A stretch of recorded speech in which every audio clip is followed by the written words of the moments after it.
Santapan Harian Sabtu 25 Desember 2021.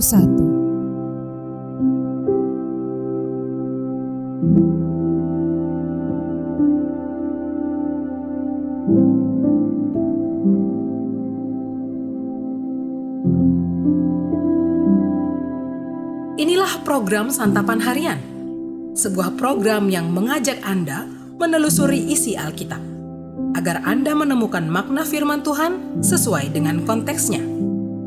Santapan Harian tertuju bagi Anda yang ingin memiliki kehidupan rohani yang segar, kuat, dan sigap.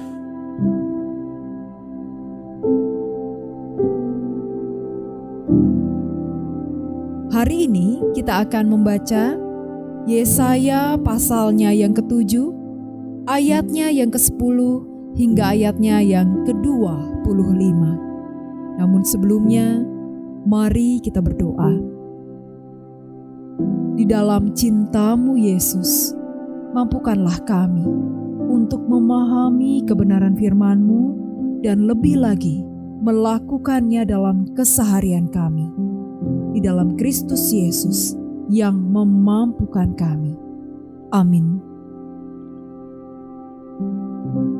Yesaya 7 ayat 10 sampai 25. Tuhan melanjutkan firman-Nya kepada Ahaz, katanya, "Mintalah suatu pertanda dari Tuhan Allahmu, biarlah itu sesuatu dari dunia orang mati yang paling bawah, atau sesuatu dari tempat tertinggi yang di atas." Tetapi Ahaz menjawab, "Aku tidak mau meminta, aku tidak mau mencobai Tuhan." Lalu berkatalah Nabi Yesaya, "Baiklah, dengarkan, hai keluarga Daud, belum cukupkah kamu melelahkan orang, sehingga kamu melelahkan Allahku juga?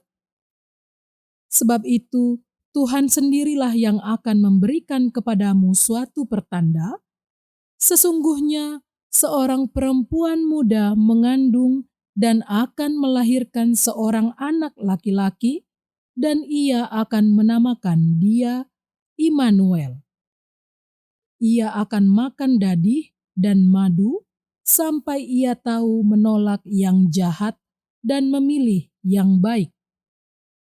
Sebab sebelum anak itu tahu menolak yang jahat dan memilih yang baik, maka negeri yang kedua rajanya engkau takuti akan ditinggalkan kosong.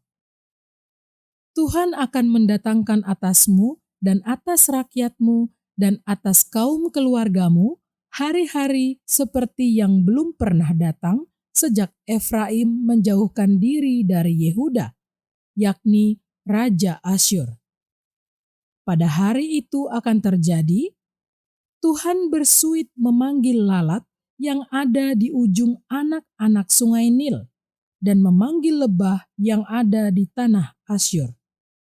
Dan semuanya akan datang hinggap di lembah-lembah yang terjal dan di celah-celah bukit-bukit batu, di segala pagar duri dan di segala tanah penggembalaan.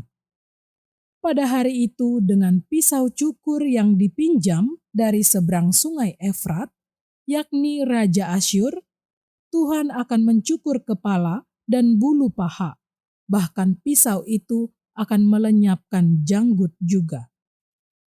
Pada hari itu setiap orang akan memiara seekor lembu betina yang muda dan 2 ekor domba. Dan karena banyaknya susu yang dihasilkan, mereka akan makan dadih. Sungguh, dadih dan madu akan dimakan oleh setiap orang yang masih tinggal di dalam negeri. Pada hari itu, setiap tempat di mana biasanya tumbuh 1000 pohon anggur dan yang berharga 1000 sikal perak akan menjadi tempat putri malu dan rumput. Orang pergi ke sana terpaksa membawa anak-anak panah dan busur, sebab putri malu dan rumput belaka seluruh negeri itu. Dan engkau tidak berani pergi ke segala lereng gunung yang biasanya dicangkul, karena takut akan putri malu dan rumput.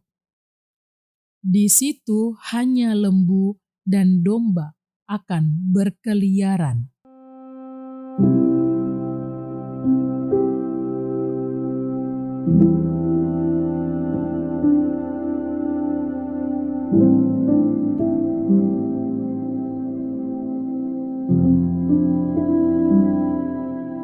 Sahabat santapan harian, masalah seringkali membuat kita takut, khawatir, bahkan panik. Hal ini sering membuat iman kita goyah. Muncullah keraguan atas rencana Tuhan yang terbaik dalam hidup kita. Bagaimana kita dapat mengatasi keraguan ini? Ketika Ahaz ketakutan, Tuhan berfirman melalui Nabi Yesaya supaya tetap tinggal tenang. Tuhan juga menawarkan pemberian tanda untuk menguatkan imannya. Sayangnya, Ahaz tidak memilih untuk bersikap tenang.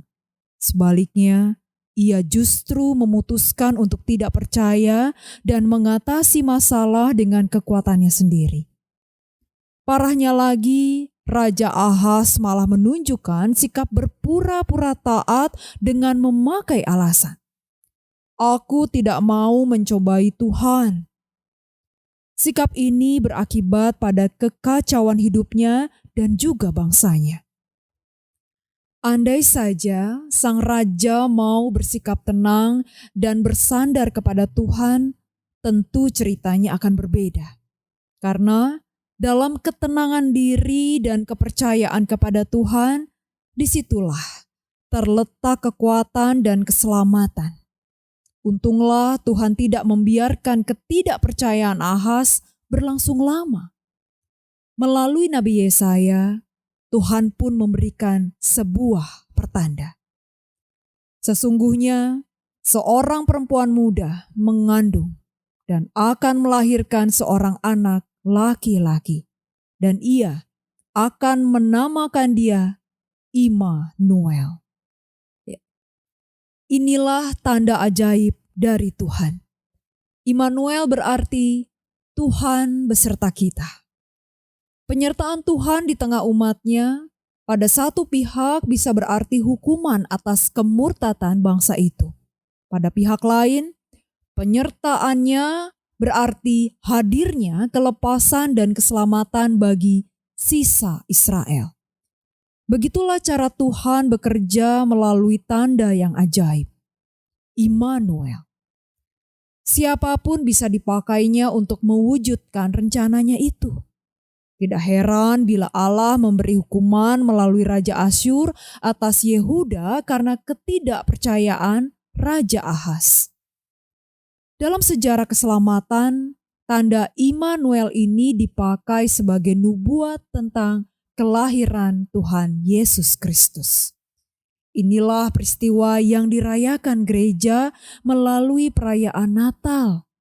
Sebuah kisah tentang Allah yang menyelamatkan dunia melalui kehadirannya di dunia. Alangkah bersukacitanya orang yang percaya pada berita Natal ini. Mari kita berdoa. Bapa, kami datang untuk menyembah. Engkaulah cahaya bagi kami. Engkaulah harapan dalam kesesakan kami.